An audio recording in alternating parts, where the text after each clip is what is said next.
Hi friends, మెత్తటి మృదువైన చపాతీలు కావాలంటే ఇలా చేయండి. చాలామందికి చపాతీలు అనేది గట్టిగా వస్తూ ఉంటాయి.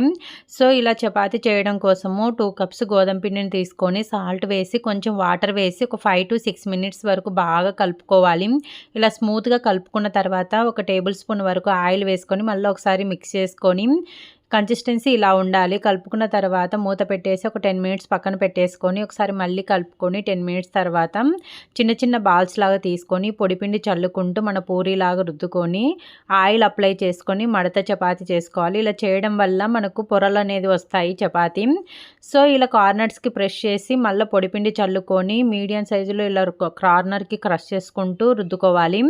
ఇలా రుద్దుకుంటే మనకు చపాతీలు అనేది మృదువుగా వస్తాయి, పొరలాగా వస్తాయి. రుద్దుకున్న చపాతీని వేడి పెన్నం మీద వేసేసి 2 సెకండ్స్ అటు ఇటు కాల్చుకొని ఆయిల్ వేల్చి కాల్చుకుంటే మృదువైన చపాతీ రెడీ అయిపోతుంది. మీకు ఈ వీడియో నచ్చినట్టయితే లైక్ చేసి సబ్స్క్రైబ్ చేసి